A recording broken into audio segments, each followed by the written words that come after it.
everybody, Joe Kehoe here with LePage ProAlliance, always helping you out with all of your residential and commercial real estate needs in the Bay of Quinte, Prince Edward regions, and beyond.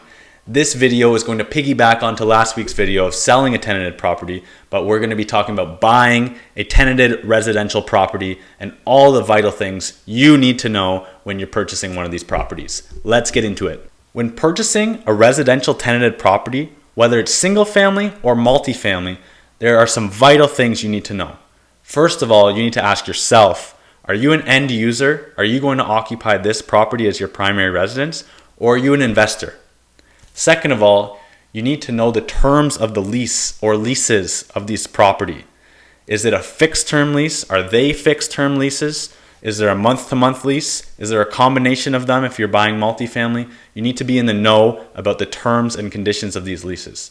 Third of all, clauses to include in the agreement of purchase and sale.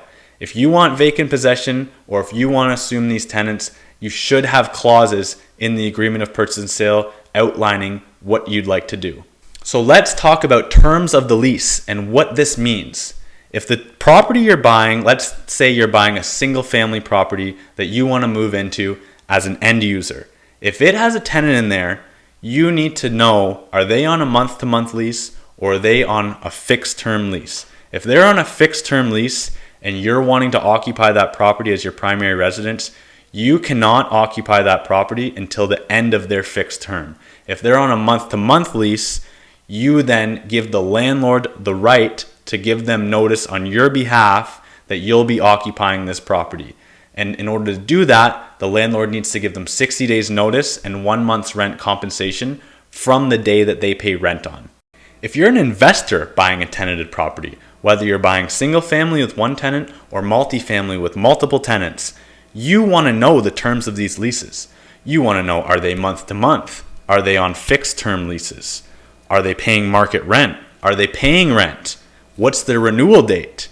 What type of rent increases can you do? There's a lot of things that go into buying a property that's tenanted that you want to do your due diligence on before purchasing. Lastly, clauses in the agreement of purchase and sale. If you're an end user who's occupying this property as their primary residence, you want to have a vacant possession clause where the landlord evicts the tenant and serves them the N12 notice. As a buyer, you do not want to get involved in assuming a tenant that you then have to evict just because you want to occupy the home as your primary residence. As an investor who's assuming tenants, you need to ensure that the agreement of purchase and sale outlines all of these leases you're assuming. A lot of the time in larger multifamily, there's a due diligence period that the purchaser will be able to review all the leases and make sure they're in good standing before going ahead with the purchase of the property. Okay guys, thank you for watching today's video on purchasing a residential tenanted property. Whether you're an investor or an end user, there are some crucial things that need to be known before you purchase one of these properties. As always, thank you for watching these videos. If you'd like to contact me, all my info is in the description below. KehoeRealEstate.com. You can book a call with me. I would love to hear from you. Thanks for watching.